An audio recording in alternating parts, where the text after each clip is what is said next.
एक वक्त की बात है कि एक दूर दराज जंगल में एक खूबसूरत झील के किनारे एक छोटी सी बस्ती आबाद थी।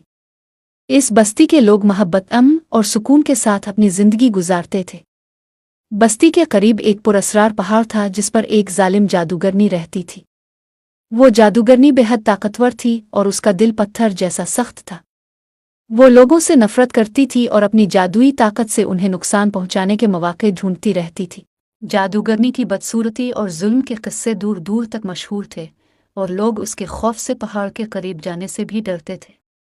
बस्ती वालों का मानना था कि अगर कोई जादूगरनी के गुस्से को भड़काता तो वो इस पर अपने जादू का वार कर देती। एक दिन बस्ती में एक नौजवान लड़की आई जिसका नाम फेरी था। फेरी बहुत नेक दिल और रहम दिल लड़की थी। वो अपने गांव को एक खौफनाक तूफान से बचाने के लिए निकली थी जिसका सामना उसके गांव वालों को करना था। इससे मालूम हुआ था कि इस तूफान को रोकने के लिए जादूगरनी की मदद दरकार है। फेरी ने हिम्मत की और पहाड़ की तरफ रवाना हुई। बस्ती वालों ने इसे रोकने की कोशिश की लेकिन फेरी के दिल में अज़्म और हिम्मत थी। वो पहाड़ पर चढ़ गई और जादूगरनी की गार तक पहुंच गई। जब जादूगरनी ने फेरी को देखा तो इसने एक जोरदार कहकहा लगाया और कहा, कौन है जो मेरी गार में आने की जुर्रत कर रहा है? क्या तुम्हें मालूम नहीं कि मैं कितनी जालिम हूँ? फेरी ने बगैर किसी खौफ के कहा, मैं जानती हूँ कि आप कितनी ताकतवर हैं और मैं आपसे मदद मांगने आई हूँ।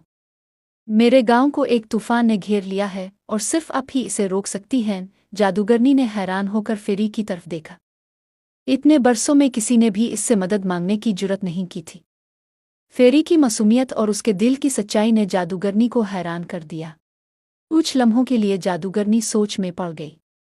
फिर उसने कहा, मैं तुम्हारे गांव को तूफान से बचा सकती हूँ, लेकिन इसके बदले में तुम्हें अपनी जिंदगी कुर्बान करनी होगी।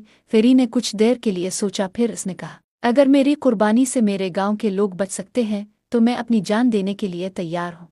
फेरी की कुर्बानी और उसके दिल की सच्चाई ने जादूगरनी के दिल को नरम कर दिया।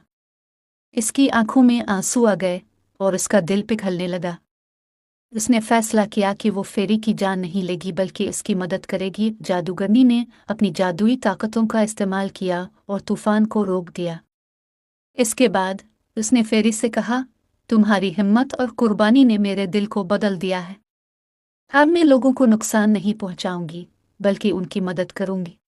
फेरी ने जादूगरनी का शुक्रिया अदा किया और वापस अपने गांव चली गई। जादूगरनी ने अपनी जालिम फितरत को छोड़ कर नेकी का रास्ता अपना लिया और वो जंगल की मुहाफिज बन गई। यूं फेरी की बहादुरी और सच्चाई ने न सिर्फ इसके गांव को बचा लिया बल्कि एक जालिम जादूगरनी के दिल को भी बदल दिया।